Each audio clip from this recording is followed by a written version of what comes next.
aja, mama atau papa, sholat yuk.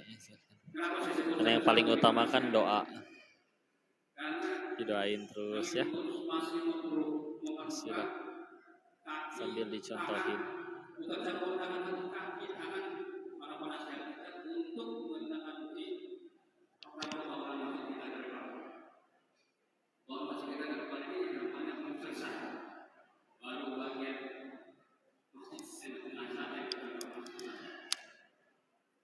Yang kami hormati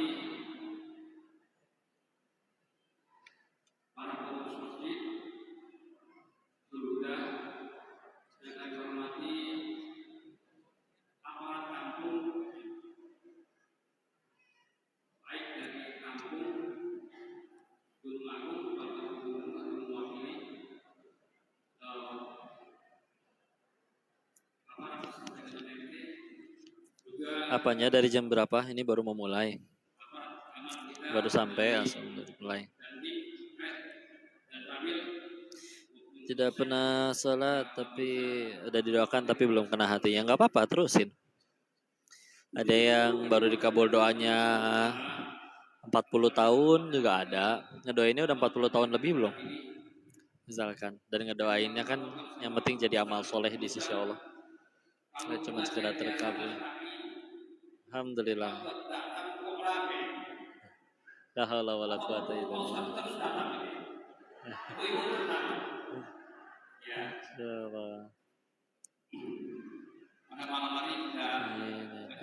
Amin ya Allah, semoga hatinya terketuk untuk taubat. Gampang kok taubat, nggak ada yang ngalangin.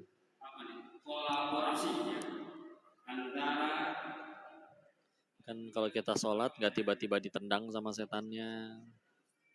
Pas wudhu nggak dicekik dari belakang sama setannya, tenang aja.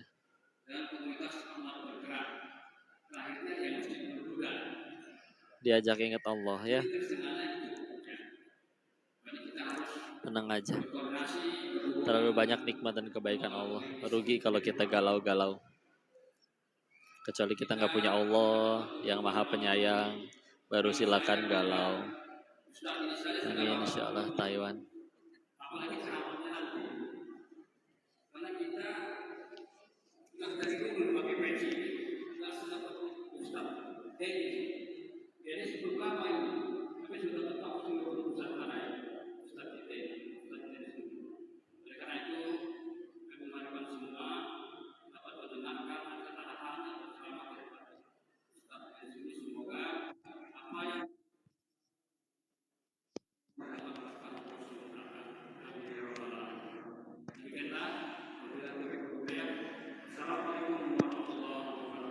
Waalaikumsalam warahmatullahi wabarakatuh.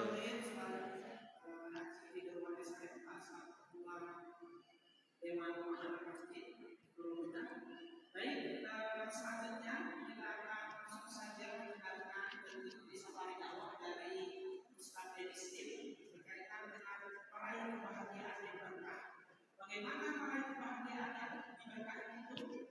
Kakak-kakak semua, Budi, Ustaz Bazar, mari kita dengarkan bersama dakwah dari Ustaz Edistin atau biasa dikenal dengan Om Dedis.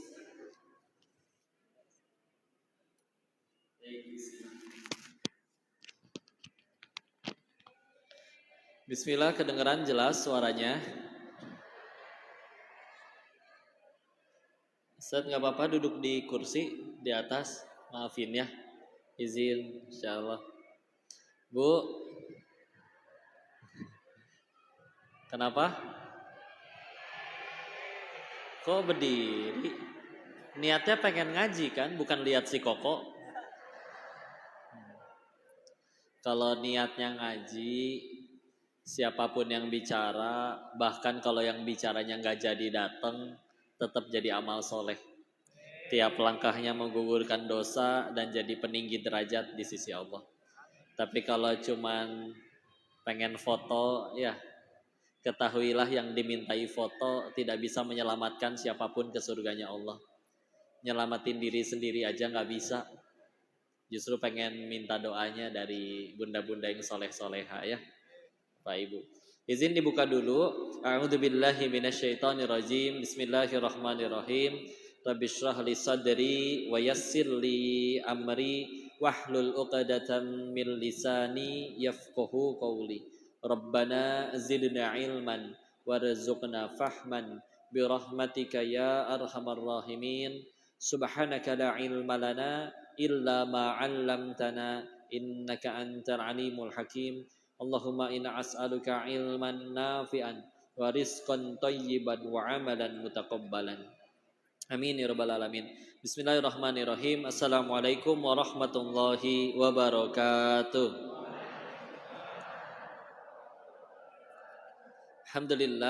Alhamdulillahirabbil alamin. Alhamdulillahilladzi anzala sakinata fi qulubil mu'minin liyazdadu imana ma'a imanihim. Segala puji hanya kepada Allah yang menakdirkan pertemuan ini. Semuanya disampaikan oleh Allah di masjid ini. Bukan karena kendaraan kita bagus, badan kita sehat, niat sudah kuat, sendalnya ada, bajunya ada, ongkosnya ada, bukan. Tapi murni Allah tolong kita untuk mau datang ke masjid ini. Semoga Allah ridho dengan pertemuan ini. Dan salawat serta salam semoga selalu tercurah pada junjungan kita baginda Rasulullah Muhammad sallallahu alaihi wasallam beserta para keluarganya, sahabatnya, dan mudah-mudahan Allah sanggupkan kita istiqomah mengikuti sunnah-sunnah beliau sampai akhir hayat kita insyaallah. Amin ya rabbal alamin. Salam takzim, salam kenal kepada seluruh asatidz, alim, ulama, kiai, tokoh masyarakat, bunda-bunda yang dirahmati Allah, ayah-ayah, tabi pun, meskipun, walaupun, begitupun. Alhamdulillah. Alhamdulillah. Ini adalah rangkaian tempat yang terakhir insya Allah untuk rangkaian safari dakwah yang hari ini. Ya, tempat ke-9 kalau dari tanggal 6 kemarin.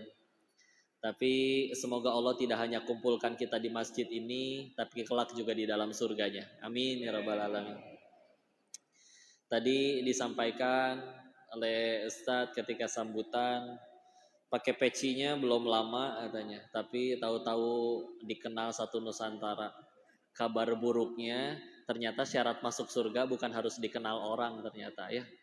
Bukan harus centang biru, bukan harus followersnya berapa ya. Alhamdulillah mau jadi apapun selagi dicintai oleh yang punya surga aman insya Allah ya. Justru Allah adil kan. Bayangin kalau misalkan harus syarat masuk surga harus viral dulu, repot ya. Sehingga kadang kalau ada orang yang nanya, kok kalau emang Allah segitu jagonya, segitu hebatnya, kenapa nggak dikabulin aja permintaan semua orang? Masing-masing Bapak dikasih 10 triliun, 10 triliun, 10 triliun ke seluruh penduduk bumi. Mudah tidak bagi Allah? Ada. Dan demi Allah tidak akan mengurangi sedikit pun kekayaan Allah. Meskipun hanya seperti sebutir pasir dari luasnya padang pasir. Gak akan mengurangi. Tapi justru kalau semua orang dikabulin permintaannya repot. Contoh, apa semua orang di sini pengen sehat? Kira-kira manusia satu planet bumi pengen sehat semua tidak? Pengen. Coba dikabulin sehat semua. Dokter pengangguran, rumah sakit bangkrut, apotik gulung tikar, ya. Atau yang lain misalkan. Apa semuanya pengen kaya? Jangan ragu ya, mentang-mentang lagi ngaji, oh nggak boleh kaya. Boleh, bagus jadi kaya ya. Apalagi kalau kayanya untuk berangkatin orang tua haji, pengen bangun masjid, oh diaminin, mudah-mudahan jadi kaya semua pulang dari sini, ya. Tapi kalau semuanya Allah jadikan kaya raya, kayaknya Bapak udah gondrong semua rambutnya ya. Gak ada yang mau jadi tukang potong rambut ya. Masjid ini gak akan ada, karena gak ada yang mau jadi tukang ngebangun. Bandar Lampung mungkin sudah jadi gunung sampah, karena tidak ada yang mau bersih-bersih. Yang ada tiap hari orang berantem, Pak buangin sampah saya dong, nih 1 miliar. Iya. Enak aja, kamu yang buang, nih 2 miliar. Kayaknya. Kamu yang buang, nih 4 miliar. Masya Allah ya. Repot ya. Dan Alhamdulillah, senang sekali diizinkan ngaji bareng di sini. Alhamdulillah. Dan enak Bicara tentang Islam itu enak, jauh lebih enak daripada kita bicara tentang bisnis, presentasi tentang apapun, ya. Karena kalau misalkan contoh bicaranya bisnis, kata saya, cara paling baik untuk perusahaan Bapak jadi sukses harus dengan cara seperti ini. Kata saya benar, kata yang lain belum tentu benar. Karena standar benar atau tidaknya akal manusia yang bisa salah. Tapi kalau kita ngomonginnya agama, nasihat agama, kebaikan, kita bicaranya tentang sesuatu yang datang dari yang maha benar, Allah. Jadi tugasnya cuma meyakinkan diri, memastikan bahwa semua yang disampaikan adalah kebenaran.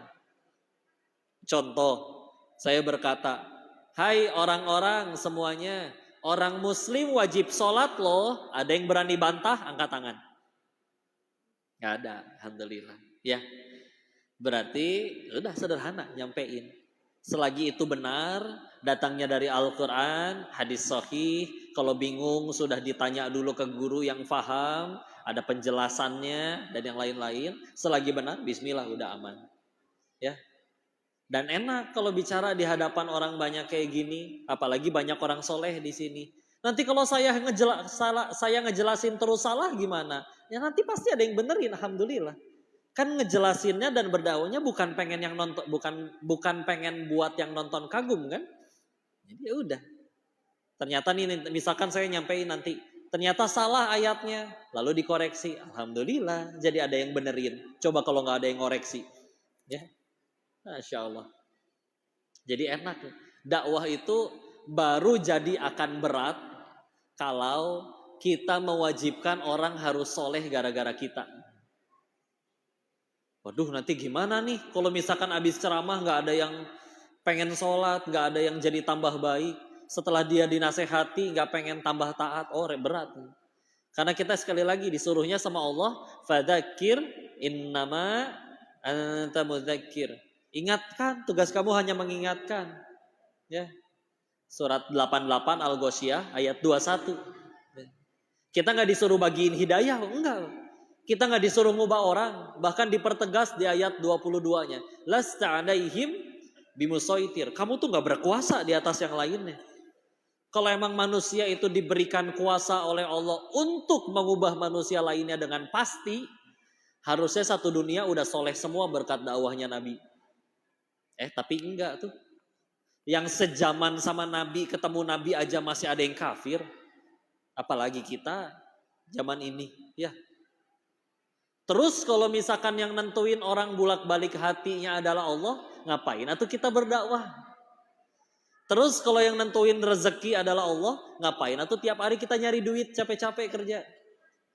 Terus kalau yang nyembuhin pasien adalah Allah, ngapain atau dokter ditelepon ke UGD masih mau datang? Nah, ayo ngapain? Ngapain kita ikhtiar? Kita lakuin itu semua agar jadi amal soleh. Udah weh itu. Jadi amal soleh yang diterima Allah. Karena begini nih, kalau ada orang misalkan seumur hidup seluruh keinginannya dikabul, tapi tidak ada satupun ucapan, tindakan, perbuatan yang jadi amal yang Allah terima. Berarti punten, dia meninggal dapat apa? Pegel capek doang di dunia, bak-bak nyari duit iya, kaya iya, beneran viral, beneran kaya, beneran punya jabatan. Tapi tidak ada satupun perbuatan yang jadi amal. Berarti meninggal bawa apa? Udah mah gak bisa dibawa, bak-bak pegel gitu-gitu aja. Meninggal gak bawa bekal, rugi. Atau orang yang kedua, ada orang yang mungkin sepanjang hidupnya lebih sering gak dikabul doanya. Tapi setiap ngucap, tindakan, omongan, perbuatan, seluruhnya jadi amal soleh. Meninggal, dia tuh bisa jadi yang paling banyak bekalnya. Lebih terjamin surganya, lebih terampuni dosa-dosanya. Padahal di dunia dia yang difitnah, dia yang diremehin, dia yang dicaci. Gak rugi ya. Dan kalau udah itu yang dikejar, dakwah yang datang 1 orang atau 1 juta orang, gak rugi. Ini kayak begini nih, ini saya baru berhasil 1. Kalau saya ikhlas lillahi ta'ala nyampeinnya. Kalau yang datang 1000 orang tapi bikin saya jadi terlena, Lupa bahwa lisan ini seharusnya dipakai untuk menyampaikan tentang Allah, tapi malah mengagungkan diri sendiri. Yang pulang bisa jadi dapat manfaat, saya yang kesiksa sendirian di neraka karena salah niat. Ya. Jadi kalau misalkan ternyata datang satu, gara-gara cuman satu, terus akhirnya jadi lillahi ta'ala, udah mangga. Yang cuman satu itu pun ternyata dia nungguin pengajian karena nggak punya ongkos, pengen minjem duit. Mangga silakan. Ya, tambah lillahi ta'ala. Bisa jadi itu tuh yang berhasil. Ya. Kita teh sedang sama-sama menjadi ujian, ya. Saya pun nggak minta terlahir kayak begini teh. Tapi daripada jadi playboy syariah, mendingan ngajakin ngaji, ya. Ya gimana atuh? Ya. Terus harus, ya gimana? Nggak minta atuh lahir kayak begini, ya. Tapi saya tahu ini bakal dihisap. Ya udah weh, yang penting jadi jalan tambah dekat sama Allah, ya. Kalau kita sambungin ke judul, bicaranya tentang kebahagiaan. Kadang asli ya, yang bikin orang itu masih sulit bahagia, kadang bukan caranya, kadang bukan apa yang dia punya, tapi kadang cuman permasalahannya adalah dia belum paham arti bahagia yang sebenarnya. Jadi definisi tentang bahagianya ini mesti dilurusin dulu, ya. Karena kalau misalkan bahagianya ini belum lurus, belum benar, maka nanti bingung dia. Perasaan dulu saya kira punya uang bisa bikin bahagia. Kenapa yang punya banyak uang masih ada yang stres? Pernah ngelihat orang kaya stres, Pak? Nah, pernah ngelihat yang punya jabatan masih mencuri dari rakyatnya? Nah, pernah ngelihat yang istrinya udah cantik masih selingkuh? Tenang Bu ya, jangan ngegas, tenang ya. Saya tidak bahas suami bunda. Suami bunda insya Allah soleh semua ya. Ini kan kata orang harusnya yang kayak gitu-gitu enak. Tapi ternyata enggak juga tuh. Ya. Sehingga bisa jadi punten. Bisa jadi definisi tentang bahagianya kita yang salah. Kalau selama ini kita mikirnya bahagia itu adalah apapun yang membuat kita senang, ya tadi orang-orang udah pada punya segala macam kesenangan tuh. Ya. Sedangkan ternyata kalau ada orang-orang yang perasaan dia para nabi, orang-orang soleh terdahulu, orang-orang yang sahabat nabi yang soleh asli lah ya. Kenapa dia itu udah mah pahala lebih banyak, dosa terampuni dan lebih sedikit, tapi ujian lebih parah dari manusia, mereka tetap aja berbuat baik sama orang. Ngapain sih mereka mau-maunya kayak begitu? Sederhana saja jadi. Yang bahagia mereka itu mungkin ternyata bukan sekedar punya dunia, punya harta, punya ini itu. Ya sok coba lihat ya. Contoh, mumpung banyakkan ibu-ibu. 4 wanita yang paling mulia di surganya Allah. 4 wanita ya. Banyak ahli surga dari kaum wanita ya. Tapi ada 4 yang paling tinggi derajatnya kata Allah. Kata Rasulullah dalam salah satu hadis. Yang pertama, Ibunda Khadijah radhiyallahu anha, istri Nabi. Yang kedua putrinya Fatimah Zahra radhiyallahu anha. Yang ketiga adalah ibundanya Nabi Isa, Maryam. Yang keempat Asiyah, istrinya Firaun. Ya. Kok apa kabar Ummu Salamah, Sumayyah, Aisyah istri Nabi? Oh mereka ahli surga semua. Tapi ada 4 dari semua wanita ini paling tinggi derajatnya. Yuk kita lihat. Emangnya mereka dapat surga yang Allah setinggi itu karena mereka hidup enak-enakan? Enggak. Lebih pahit Bu kalau mau jujur hidupnya daripada semua wanita lainnya. Tapi tetap aja berbuat baik, tetap aja lempeng. Ya. Karena bisa jadi definisi bahagianya sudah benar. Kalau dulu sekedar bahagia itu adalah ketika keinginan terkabul, orang-orang seperti itu bahagianya bukan pada apa yang mereka suka, tapi pada apa yang Allah suka. Ya. Yuk, survei sederhana ya. Pertanyaan pertama, 1, apakah kita punya keinginan? Jawab. Ya. 2, apakah Allah punya keinginan? Punya. Allah ingin kita selamat, Allah ingin kita bahagia. Pertanyaan ketiga, dari lahir sampai detik ini, jawab jujur, kita lebih banyak mengejar yang Allah suka atau yang kita suka? Terus sejauh ini udah ngejar yang kita suka, kok masih gampang kecewa? Masih lebih sering stres? Masih lebih gampang ngambek? Sedangkan orang-orang yang udah ngejar yang Allah suka, gitu silakan ya Allah. penyakit kulit 18 tahun. Mereka malah malu minta syukur, minta sembuh. Nabi Ayub alaihissalam.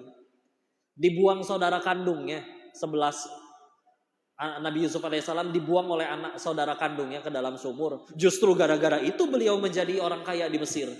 Coba kalau nggak dibuang di sumur. Ya. Lalu udah mau dibuang di sumur, dipungut orang, dijadiin budak, dijual. Ya. Tapi kalau nggak gara-gara itu, nggak ada takdirnya ke Mesir. Waktu Fir'aun takut dengan ramalan, waduh, nanti dari Bani Israel akan ada laki-laki yang menggulingkan pemerintahanmu. Bunuh semua anak laki-laki. Ya. Nah kan Nabi Musa di situ masih bayi, pengen dibunuh.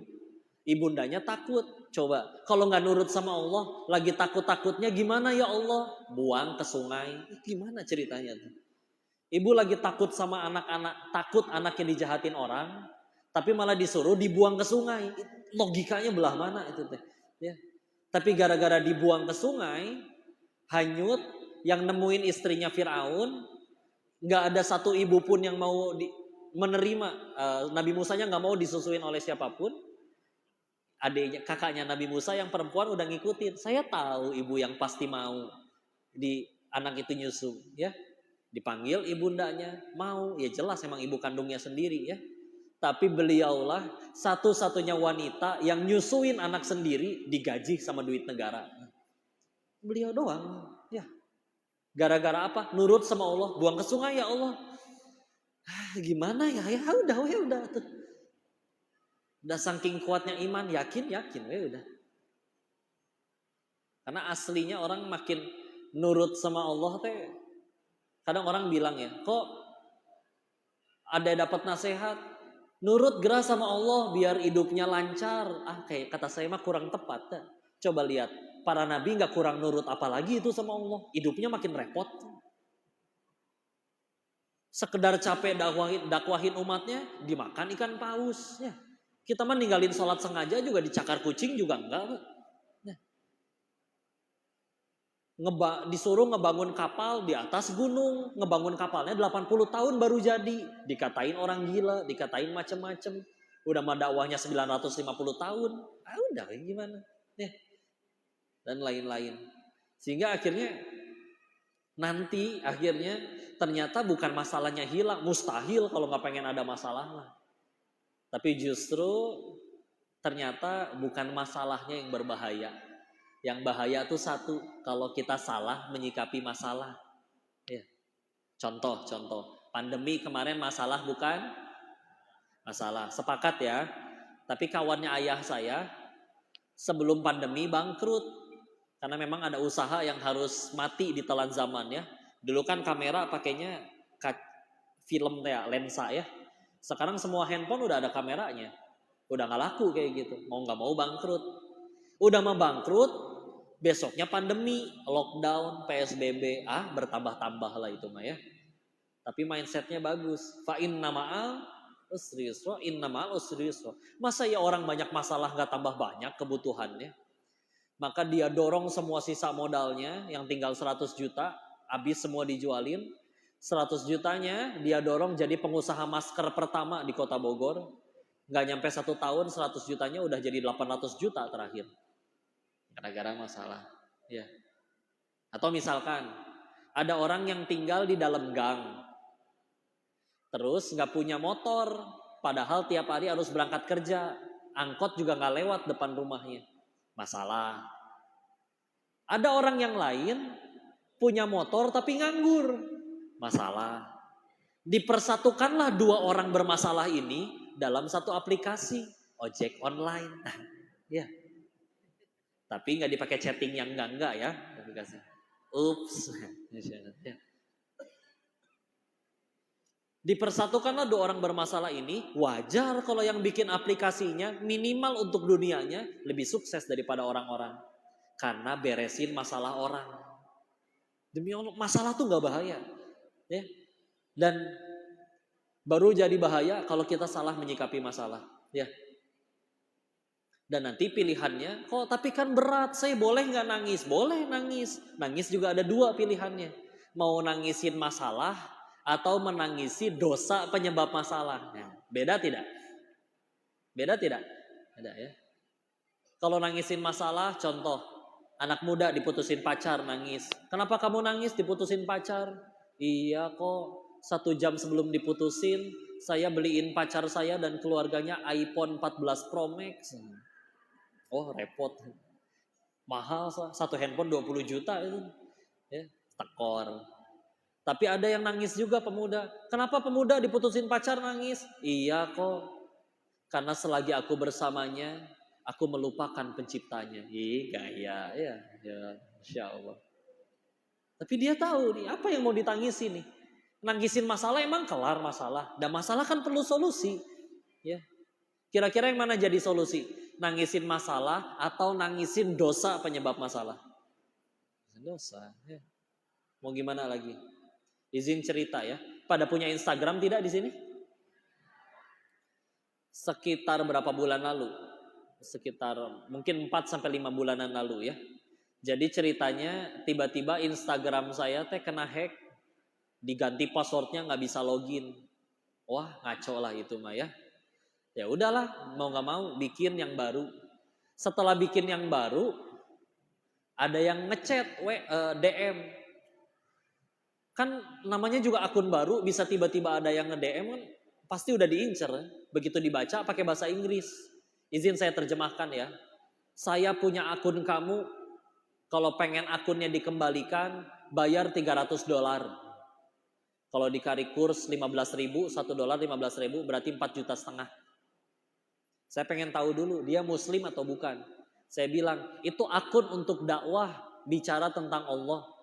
Dia jawab, saya percaya sama Allah. Saya orang Turki. Oh orang Turki. Tapi kemarin Turki habis gempa. Ya, jadi saya lagi perlu uang. Waduh gimana nih kata saya nih.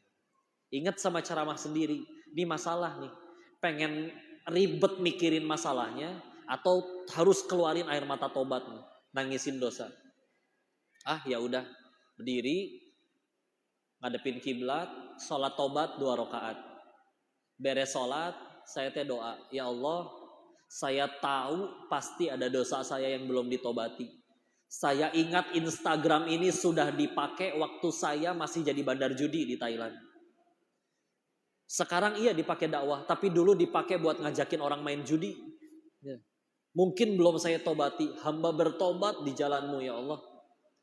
Beres tobat, diupayain sampai nangis, minta ya Allah, jika engkau terima taubatku, aku tahu dia adalah hamba-Mu. Jika engkau berkehendak, mudah bagimu membuat dia mengembalikan akun itu. Dan izinkan hamba gunakan akun itu untuk tetap berdakwah. Tapi memang jika bagimu aku harus digugurkan dosanya dengan cara ini, hamba ridho menerima ketentuanmu. Amin. Dah selesai. Ambil handphonenya. Saya bilang ke orang itu, Mister, kan orang bule ya. Jadi, Pak, kalau diterjemahin, sekarang saya transfer yang kamu minta, bisa insya Allah, mudah. Tapi demi Allah, engkau akan diambil oleh Allah lebih banyak dari yang pada kamu minta, entah kapan.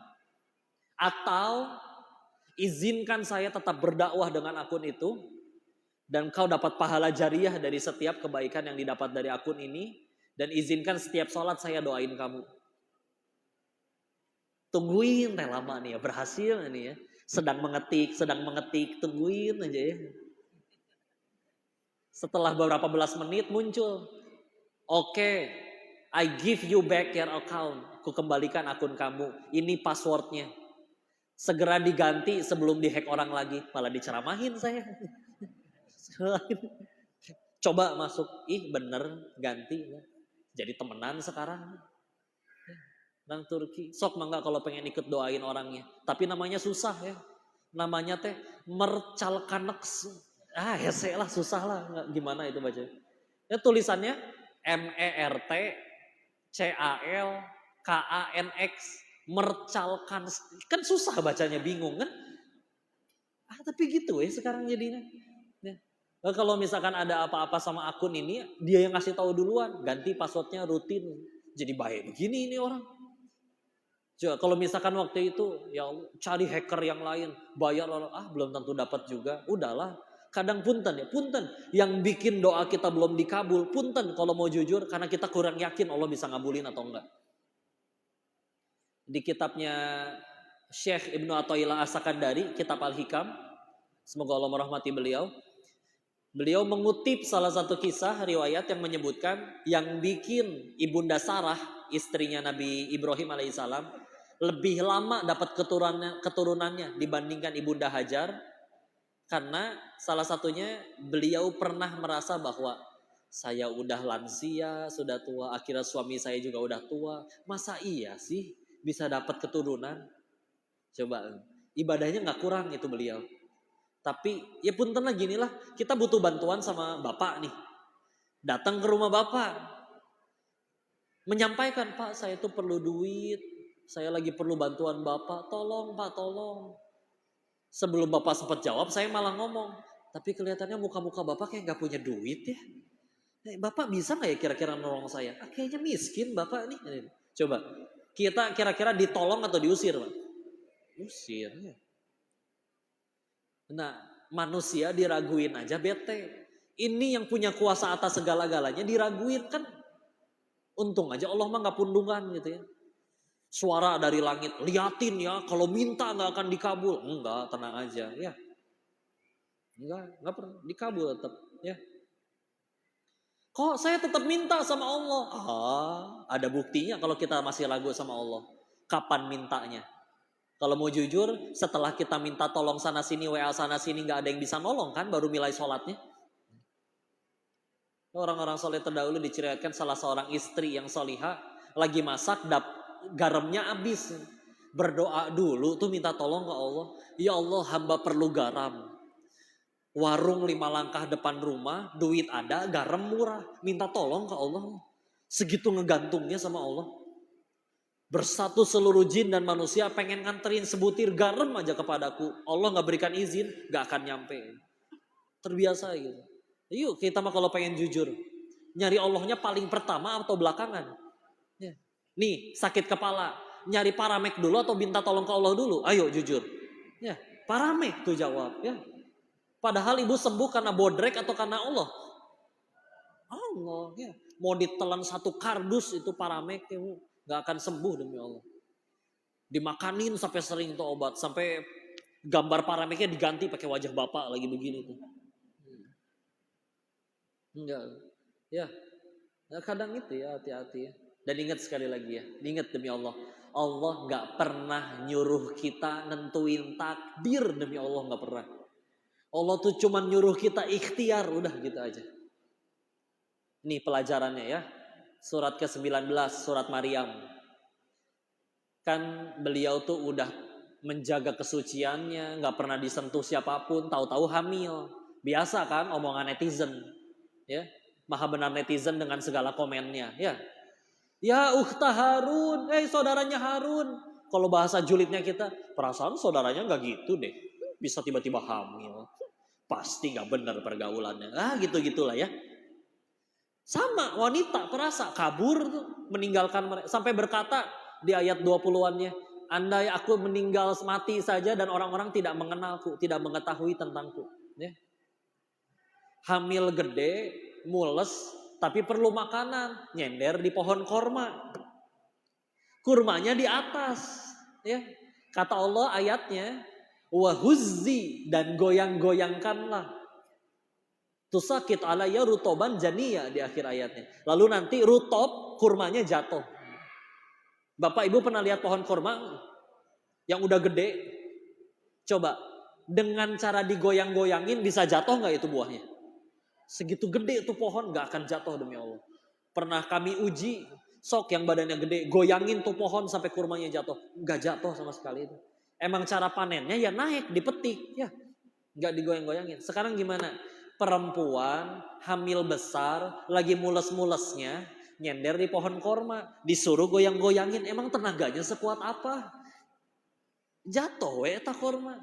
Waktu ngaji tafsir tentang ayat ini, kata guru saya Ustadz Budi Hasari, ini ayat tentang tawakal katanya. Kenapa emang? Coba lihat gimana tenaganya ibu hamil sekuat apa? Makanya beliau menyebutkan sekali lagi, demi Allah, Allah gak pernah nyuruh kita nentuin takdir.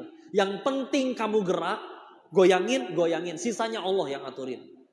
Kalau kita kadang ketika udah si takdir itu gak masuk akal, wah ngaco nih, udah saya mah pasti gagal, udah jadi gak ngapa-ngapain. Kepala cabangnya ganti, ngaco nih, saya pasti dipecat, udah jadi gak ngapa-ngapain. Enggak, sejak kapan? Matematika manusia tuh udah gak berlaku kalau misalkan udah urusannya dengan keagungan Allah. Belah mana masuk akalnya di perang Badar 313 orang ngelawan 1000 orang. Coba gimana? Mereka lebih banyak perbekalan dan alat peperangannya. Menang aja. Gak berlaku matematika manusia. Ya.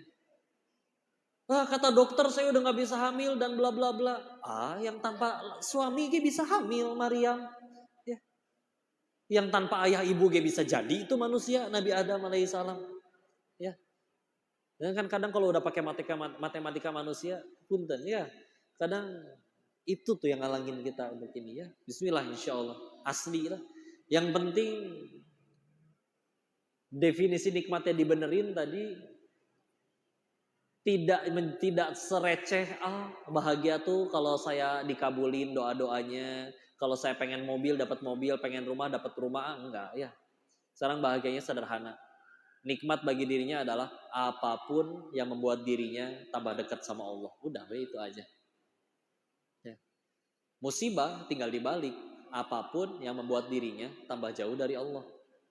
Selagi belum ini yang kita pahami, nanti sok lah mangga. Mau punya apa aja berat pasti rasanya. Ya. Karena standar bahagianya masih di apa yang kita suka, bukan yang Allah suka. Capek ini luar biasa.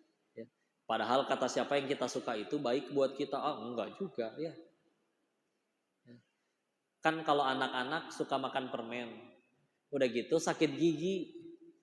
Padahal si anak senang sekali makan permen. Dia ngerasa yang paling baik bagiku adalah makan permen setiap hari. Dia minta permen lagi ke ibunya, padahal udah sakit gigi, gak dibeliin sama ibunya. Ngambek si anak, mamah mah pelit, beli gelang emas bisa. Masa permen gak dibeliin? Aku mau minggat dari PAUD. Minggat dia ya. Terus tetangga ngeliat, ibu kan kaya, masa permen aja gak dibeliin ke anaknya? Ibu benci ya sama anaknya. Ya. Ternyata dijawab, anak ibu udah sakit gigi, Bu. Udah gitu masih minta permen. Ibu kasih gak permennya, Bu? Enggak. Karena benci atau karena sayang? Ya. Kalau gak sayang, jejelin aja permen tiap hari. Ya. Enggak kan? Jadi kalau ada doa kita yang belum dikabul, ya hidup kayak asa ada berat. Enggak, beneran pertolongan. Tadi kita sudah bahas Ibunda Asiyah ya. Kalau di zamannya Nabi, zamannya Rasulullah Muhammad SAW kan banyak bonusnya. Ada contoh puasa Arafah 9 Zulhijjah. Puasanya 1 hari, ganjarannya 2 tahun. Dihapusin dosa setahun ke depan, setahun ke belakang. Ada malam Lailatul Qadar, malamnya 1, tapi khairum min alfi syahr, lebih baik dari 1000 bulan. Kemarin 10 Muharram ada puasa Asyura, puasanya sehari, ganjarannya setahun, dihapusin dosa ke belakang. Ya, banyak bonusnya tidak? Tanya. Di zamannya Nabi Musa emang kayak gitu aturannya? Enggak banyak bonusnya. Terus kok bisa-bisanya Ibunda Asiyah nyusul ketiga wanita tadi? Banyak ibadah? Iya pasti banyak ibadah. Tapi kan salah satu perbedaannya adalah beliau punya amalan yang ganjarannya tanpa batas. Yaitu sederhana, sabar. Karena kata Allah di Quran surat 39 Az-Zumar ayat 10. A'udzubillahi minasyaitonirrajim. Bismillahirrahmanirrahim. Innama yuwaffas sabiruna ajruhum bighairi hisab. Sesungguhnya hanya orang-orang bersabarlah yang ganjaran pahalanya disempurnakan tanpa batas. Ya.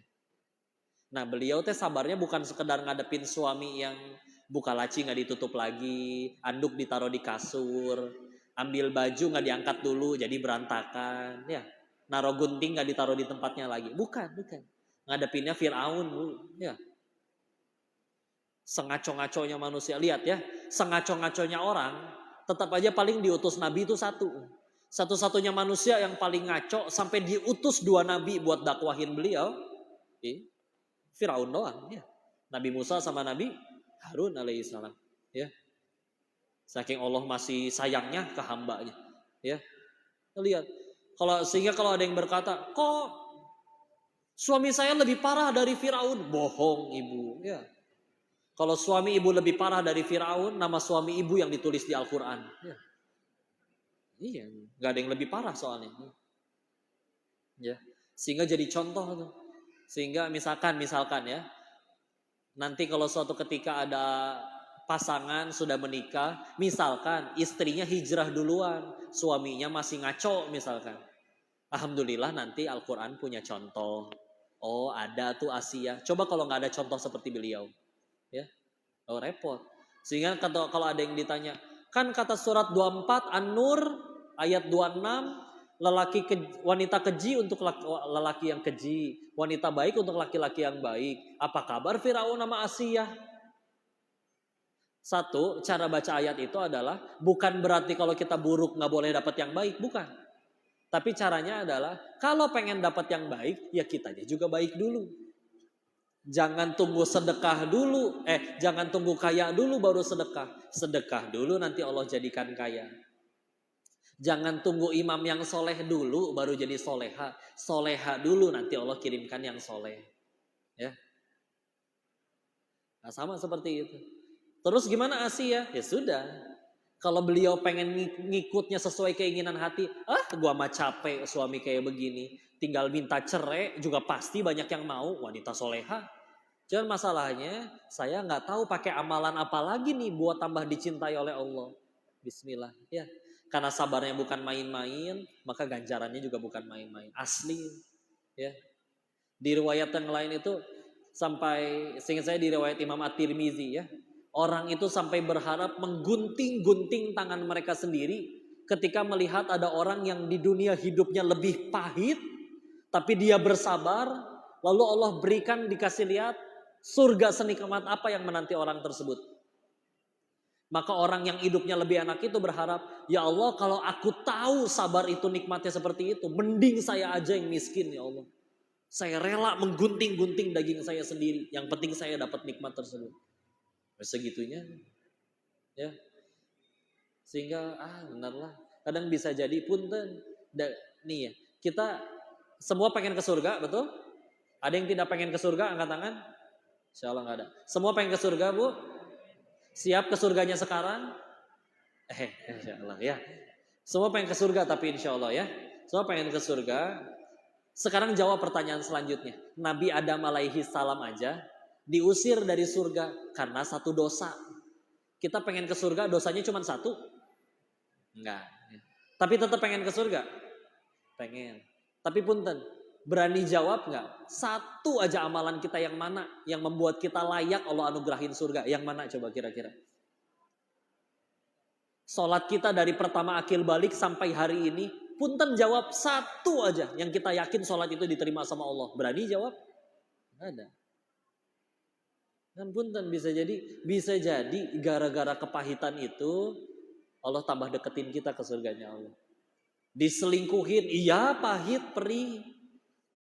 Gara-gara itu ibu jadi tambah dekat sama Allah, nggak pernah tahajud jadi rajin tahajud, punten. Bisa jadi ibu lebih terjamin surganya daripada istri lain yang pada nggak diselingkuhin suaminya. Meskipun kalau suami ibu udah setia, nggak usah disuruh selingkuh juga bu ya. Bapak selingkuh dong. Biar aku udah nggak usah kayak gitu ya. Nggak ada yang sia-sia. Nggak ada yang sia-sia.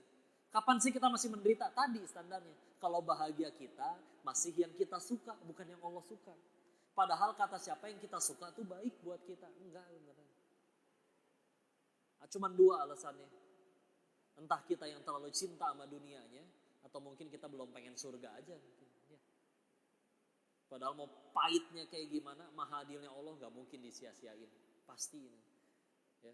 Kalau gak gugurin dosa, pasti jadi peninggi derajat di sisi Allah. Makanya benarlah perkataan Imam Ibnu Taimiyah, kalau orang masih gampang stres, kecewa, beliau punya nasihat luar biasa. Sederhana katanya. Penyebabnya adalah karena ia membaguskan dunianya, tapi menghancurkan akhiratnya. Gimana penjelasannya kok? Misal seperti ini. Rumah kita di ujung jalan. Buat pulang ke rumah itu harus naik tangga, jembatan. Ada nggak orang yang dengan sengaja mempercantik jembatannya, pegangannya dari emas, karpetnya empuk, lampu sorot yang indah, tanaman-tanaman hias, tapi rumahnya dibiarin jelek, bobrok, pintu lepas, tembok bolong, kaca retak, atap jebol. Bukankah seindah-indahnya jembatan kita nggak mau tinggal di kolong jembatan? Nah, kita sekarang lagi di jembatan nih, namanya dunia. Dan mau nggak mau harus pulang lewatin jembatan ini untuk ke rumah yang asli. Suka tidak suka, mau tidak mau. Sungguh menyedihkan. Kenapa sedih? Karena sudah tahu jembatan ini akan ditinggalin, tapi kita bagus-bagusin, lalu kita membagus-baguskan sesuatu yang pasti kita tinggalkan. Pantesan stres. Ya. Udah tahu bakal ditinggalin tapi dibagusin terus. Ya. Atau ginilah, di jalan tol kan suka ada rest area ya. Minggir sebentar, bisa isi bensin, bisa belanja apa-apa. Kalau kita punya duit, kita boleh beli apapun di sana. Sekalian stok beras, terus minyak goreng, Indomie berapa kardus misalkan. Tapi di depan pintu keluar ada tulisan besar, yang dibeli di sini hanya boleh dimakan di sini, nggak boleh dibawa pulang. Kira-kira jadi ngeborong atau enggak? Enggak, secukupnya aja kan. Gitu ya. Makanya sekali lagi, kadang masih ada yang salah kaprah. Oh berarti setelah ngaji kayak gini teh berarti nggak boleh kaya, nggak boleh. Enggak, bukan kayak begitu. Bagus, disuruh kaya kok sama Nabi. Abdurrahman bin Auf juga pengennya nempel terus sama Nabi. Enggak, malah disuruh nguasain pasar. Bahkan ketika ada sahabat menjelang wafat berkata, boleh nggak setengahnya hartaku kesedekahkan untukmu wahai Rasul? Ditanya, kamu punya anak cucu nggak? Punya. Maka ya, ada hak mereka, jangan semuanya dikasih. Ya. Karena jika engkau meninggalkan keturunanmu dengan harta yang cukup, itu lebih baik daripada kau tinggalkan mereka dalam kefakiran. Karena itu akan membuat mereka bergantung kepada manusia. Tapi ingat di situ, yang bahaya bukan miskinnya, tapi kalau sampai dia bergantung kepada makhluk. Ya. Sehingga kalau dibiarin dititipinnya masih banyak, ya insya Allah jadi nggak bergantung kepada makhluk. Imam yang lain, Imam Sufyan As-Tsauri kaya. Tapi kalau ditanya kenapa kaya, beliau jawab, agar aku tidak bergantung kepada pemerintah dan kepada manusia. Bukan karena suka harta, enggak. Ya. Gitu udah. Ya. Ujian semuanya ya. Yang penting jadi manfaat, jadi kebaikan. Ya. Latihan ya. Bu, masih ada ngantuk? Saya tanya ya, ibu di WA sama suaminya, is istri, ya. Dijawab dong, ano apa suami, ya. Bukan yang kasar-kasar, bukan ya. Begini uang belanja dinaikkan ya, jadi 20 juta. Bentar, belum beres. 20 juta itu per minggu loh. Mudah nyenengin ibu-ibu ya, tinggal dikasih khayalan mereka sudah cukup bahagia ya. Masya Allah. Bu, uang belanja naik, nikmat bukan? Bukan, baru dibilang ujian. Ulangi.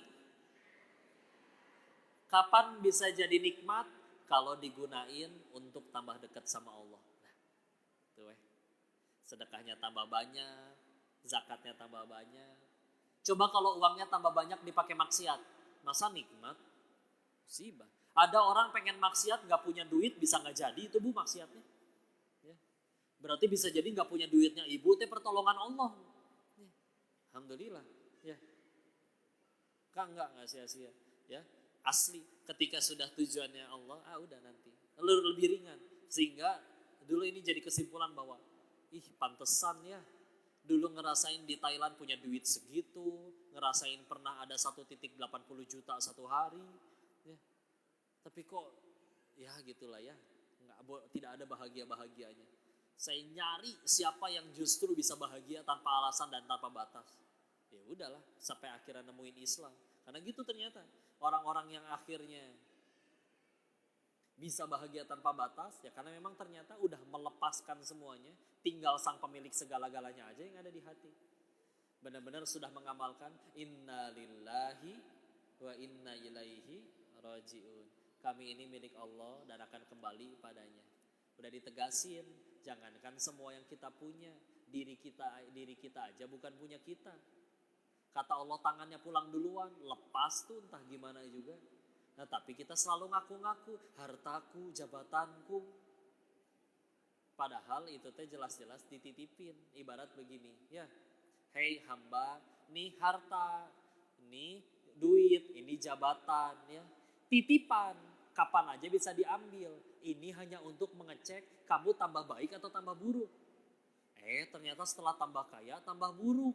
Diambil sama Allah. Bukan karena Allahnya benci, bukan. Ditolong biar gak makin buruk. Ibarat kayak tadi, anak kecil, nah ini permen. Dimakanin terus sampai ompong giginya habis dan sakit gigi. Diambil supaya dia gak sakit gigi lagi. Bukan karena jahat, enggak. Ya. Nah, emang ini saya titipan nih. Orang bilang, kalau memang semuanya milik kita dan manusia itu sedih ketika kehilangan, contoh begini, Bapak naik motor ke sini, siapa yang naik motor angkat tangan? Pulang nanti di depan ternyata motor Bapak hilang, sedih tidak? Sedih, gak apa-apa manusiawi. Tapi sekarang saya tanya, ada orang namanya Pak Burhan, tinggalnya di desa Seragen, RT 3, RW 5, pokoknya kalian gak kenal lah sama beliau. Ya. Motor beliau juga hilang tuh di sana. Kalian sedih gak motor orang tidak dikenal itu hilang? Hah? Enggak, ya. Kenapa tidak sedih? Karena satu bukan punya saya, dua juga gak kenal. Jadi ternyata aslinya kita baru sedih bukan ketika kehilangan. Karena kalau sekedar kehilangan, satu orang hilang motor, satu dunia sedih harusnya. Tapi ternyata kita baru sedih ketika kehilangan sesuatu yang kita akui sebagai milik kita. Udah jelas kata Allah innalillahi wa inna ilaihi raji'un, titipan nih ya. Benar kata Abdullah ibnu Mas'ud, semua orang cuman tamu, semua yang kita punya adalah titipan. Namanya tamu pasti akan pulang, namanya titipan mau gak mau harus dikembaliin. Terus setelah semua ini berlalu, apa yang tersisa buat kita? Desan ketika akhirnya orang beralih tidak mengumpulkan itu lagi, melainkan hanya mengejar Allah saja, ridhonya, amal soleh di sisinya, pantesan yang mereka dijahatin kayak gimana juga tetap aja berbuat baik. Ya, Insya Allah sudah dapat kode. Ya, Kak Bismillah. Ya, tenang aja, tidak ada yang sia-sia. Ya, asli. Kalau udah berbuat baik, dia malah jahat, kan gak rugi dia yang jahat. Masa dia yang jahat saya yang dihukum? Ngaco, aneh, gak masuk akal. Ya. Tapi kan kamu dizolimin, dijahatin. Saya mah bakal mati. Cita-cita ke surga. Nabi Adam diusir dari surga, satu dosanya. Saya pengen ke surga, dosa gak cuma satu. Sholat lupa rakaat melulu, istighfar jarang, sedekah apalagi. Tapi ngarep ke surga, bekal saya apa? Perlu penggugur dosa, tahu-tahu dia fitnah, lumayan gugur dosa. Makanya pengen nganterin kue bolu nih ke orang yang fitnah tersebut. Gitu. Tapi kan digali-gali aib kamu. Coba lihat ya, dia sampai begadang tuh ngegali-gali aib kita. Nyari foto kita yang paling lama di Facebook, di zoom satu persatu. Sampai begadang, sampai tipes besoknya coba. Demi nyari aib kita doang. Coba orang yang ngaku cinta sama kita aja gak segitunya tuh. Relain waktunya. Berarti aslinya dia yang paling cinta sama kita. Ya tambah lagi lah kue bolunya. Tapi kan aib kamu jadi disebar ke orang. Kita baru jadi tambah baik kalau kekurangannya dikasih tahu. Karena dia sebarin ke orang, saya jadi tahu apa yang harus saya perbaiki. Nyamuk aja mati karena tepuk tangan. Masa saya nyari tepuk tangan melulu? Ya. Tapi orang jadi ngehina kamu. Emang orang ngehina apa? Kehinaan yang orang sebut lebih sedikit daripada kehinaan saya yang asli. Allah tahu kok saya pas sendirian pernah ngapain aja. Enggak dibongkar sama Allah. Orang cuma ngucap, Denis banyak omong. Cuma dibuka satu aib saya banyak omong. Enggak tahu aja dia saya banyak utang, banyak cicilan, lain-lain. Enggak, bisa aja. Ya. Tapi udah berbuat baik dia malah jahat. Kan berbuat baiknya bukan supaya dia suka, biar Allah suka. Apa artinya satu dunia cinta tapi Allah benci? Repot. Ya. Tapi kelakuannya nyebelin kok. Alhamdulillah meninggal gak ditanya kelakuan orang, ditanya kelakuan masing-masing. Punten, jadi saya ruginya belah mana? Enak ya. Tenang aja Bu ya. Penutup Bu. Bu. Ibu suka gak dikasih uang 100 juta? Suka. Tapi palsu. Sadar gak? Kadang kita juga suka sama yang palsu-palsu. Apa contohnya? Ketemu temen terus ada yang ngucap, ibu kok setiap hari tambah muda ya? Ju, menurut ibu ucapan itu asli atau palsu? Tapi seneng ngedengernya ya. Pas lagi di toilet sambil ngaca sendirian suka senyum-senyum. Iya juga ya. Enggak. Belah mana masuk akalnya manusia tambah muda setiap hari. Hati-hati lah. Kadang juga ada udang di balik bakwan. Muji juga ada kepengen. Ya, hati-hati Bu ya. Kadang juga dipuji. Ibu kok awet muda banget sih? Berapa sih usianya? Ih, bisa aja. Aku udah 52 tahu kok. Masa kayak 51,5 ya? Lumayan ya, setengah Bu ya. Gak apa-apa Bu. Terakhir Bu. Bu, jangan takut jadi tua ya. Kenapa jangan takut? Karena udah jadi, gak bisa mundur lagi ya.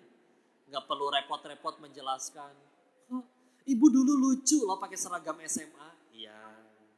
Kalau ibu pengen tambah lucu, ibu pakai lagi seragamnya sekarang. Jamin tambah lucu ya. Terima Bu ya. Gak terima tuh capek beneran insya Allah. Tidak terima badan tambah besar setiap kali foto tahan nafas. Capek ya. Ya. Berhasil terlihat langsing, wajahnya terlihat biru, kurang oksigen, ya gak? Dan yang paling saya kasihan yang moto, mas tolong jangan gendut ya, itu gimana caranya? Ya. Licik sih yang makan banyak dia, yang dimarahin kita, yang moto ya. Bu, terakhir saya pengen survei, boleh survei? Ibu-ibu, kenapa kalau foto tuh gak bisa 1 kali Bu? Sekali sih. Tetap aja 3 kali. Belum timernya 10 detik. Aduh. Masya Allah. Bu, oke kita coba foto ya. Foto pertama yang 9 senyumnya udah sempurna. Tapi ibu merem sendiri. Diulang gak? Ya. Foto kedua ya, ulangi nih. Yang 9 senyumnya merem. Tapi ibu udah cantik sendiri. Itu kan yang diposting. Terima kasih udah jujur ya. Insya Allah. Anggaplah ibu udah jalan-jalan seharian. Foto pasti banyak dong. Nyampe rumah dicek gak? Cek. Ternyata fotonya ada 274 Bu. Ya. Diposting semua gak? Diseleksi dong. Yang mana yang dihapus? Yang ibunya cantik atau yang ibunya jelek? Meskipun di foto itu yang lain cantik tetap dihapus Bu. Pantesan suka berantem sendiri ya. Egois. Gak apa-apa lah ya. Itulah ras terkuat di muka bumi. Sen kiri belok kanan. Siapa yang salah? Dunia yang salah. Ya. Insya Allah. Pantesan kemarin kita kurban itu harus jantan semua. Idul kurban. Hewannya jantan kan? Karena begitulah betina ya. Jangankan berkurban. Mengalah saja mereka tidak mau. Masya Allah ya. Tapi dari mereka lah terlahir bayi yang soleh-soleha ya. Sepengen-pengennya laki-laki ngelahirin bisa tidak? Enggak ya. Tapi Masya Allah ibunda, Masya Allah. Meskipun ketika melahirkan sakit, laki-laki paling sakit paling cuma patah tulang. Wanita melahirkan. Dan kata dokter waktu itu, melahirkan itu 27 kali lipat lebih sakit dari patah tulang. Tapi ibu siapa di sini yang udah ngelahirin lebih dari 1 kali angkat tangan? Oh, Masya Allah. Padahal sebagian dari mereka berkata setelah lahiran pertama nih. Ih amit-amit gak mau lahir lagi saya mah. Sakit luar biasa ya. Tapi hamil lagi. Ya. Masya Allah. Ya. kuat. Laki-laki suruh ngelahirin gak akan kuat katanya Pak. Wanita katanya laki-laki itu kuat tapi bismillah. Wanita lebih kuat. Silakan perhatikan. Contohnya, buktinya, lihat semua film azab. Pemeran utamanya wanita kan? Iya, Insya Allah. Saya kasih PR boleh? Lihat, di Jepang banyak film porno. Karena di sana orang pada gak mau nikah. Di Korea banyak drama romantis. Karena di sana tingkat perceraian tinggi. Coba kalau di Indonesia, kenapa banyaknya film azab ya? Nanti tolong dijawab ya, saya masih bingung itu sampai sekarang ya. Insya Allah ya. Saya bismillah ya. Kalau sudah suaminya yang soleh, masih ada peluang anaknya belum tentu soleh ya. Contohnya Nabi Nuh alaihissalam, anaknya ikut kena air bah. Bismillah kalau ibunda kita yang soleha, anaknya Maryam soleh, ya Isa. Ibunya Maryam sendiri, Hana, istrinya Imron, soleha. Makanya anaknya soleha. Khadijah soleha, anaknya Fatimah soleha. Fatimahnya soleha, anaknya Hasan Hussein soleh. Ya. Meskipun pengajian selalu banyakkan ibu-ibu, bismillah. Kalau ibunda kita soleha semua, insya Allah masa depan generasi jadi baik. Ya. Wallahu a'lam bishawab, saya menyampaikannya segitu dulu. Ini langsung doa. Izin ditutup langsung doa katanya ya. Baru. Terakhir foto-foto nggak Bu? Doa atau foto-foto? Nah, doa ya, nggak ada foto ya. Insyaallah. Mohon keredaan hatinya kita tundukkan hati dan kepala kita sejenak. A'udzubillahi minasyaitonirrajim. Bismillahirrahmanirrahim. Allahumma shalli ala sayyidina wa habibina wa syafiina wa maulana Muhammad.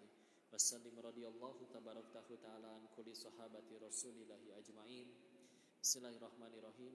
Hamdan syakirin, hamdan na'imin, hamdan yuwafi ni'amahu wa yukafi mazidah. Ya Rabbana lakal hamdu kama yanbaghi li jalali wajhikal karim wa azimi sultanik. Allahumma shalli ala sayyidina Muhammad wa ala ali sayyidina Muhammad. La ilaha illa anta subhanaka inni kuntu minadh dhalimin. Allahumma ighfir lil muslimina wal muslimat wal mu'minina wal mu'minat al ahya'i minhum wal amwat. Allahumma ighfir lana wa liwalidina warhamhum kama rabbawna shighara. Ya muqallibal qulub tsabbit qulubana ala dinik. Allahumma a'inna ala dzikrika wa syukrika wa husni ibadatik. Ya Allah, berkahi majelis ini ya Allah. Ajarkan ilmu yang bermanfaat pada kami ya Allah. Jadikan sisa usia kami hanya mengejar ridho-Mu saja ya Allah. Jadikan Engkau yang nomor satu bercokol di hati kami ya Allah. Ya Allah, terimalah amal solih kami, terimalah ibadah kami ya Allah. Ampuni segala dosa kami dan kesalahan kami ya Allah. Terima taubat-taubat kami ya Allah. Jangan Kau biarkan kami wafat dalam keadaan dosa kami belum Kau ampuni ya Allah. Jangan Kau biarkan kami wafat dalam keadaan taubat kami belum Kau terima ya Allah. Ya Allah, berkahi majelis ini, jadikan semua yang hadir di sini pulang dalam keadaan Kau ampuni seluruh dosanya ya Allah. Jadikan kami pulang dalam majelis ini dengan bimbingan hidayah-Mu sehingga terus bertakwa kepada-Mu ya Allah.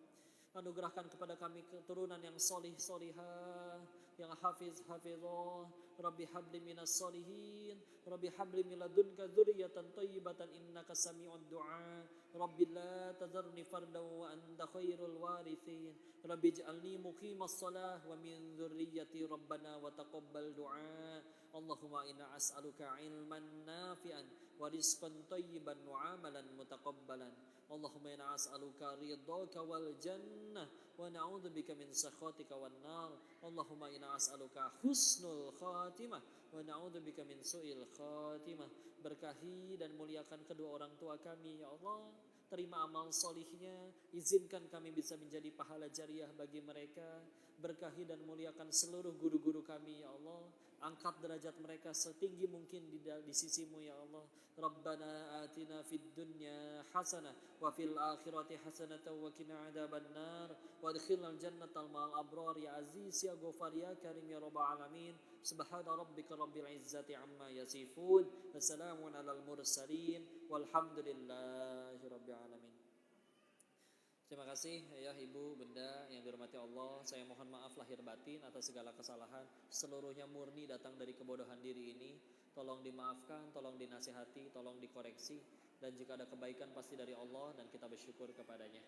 Izin ditutup, dikembalikan kepada MC. Wabillahi taufiq wal hidayah. Assalamualaikum warahmatullahi wabarakatuh. Alhamdulillah selesai Lampung. Kita lanjut lagi. Besok kajian di mana ya?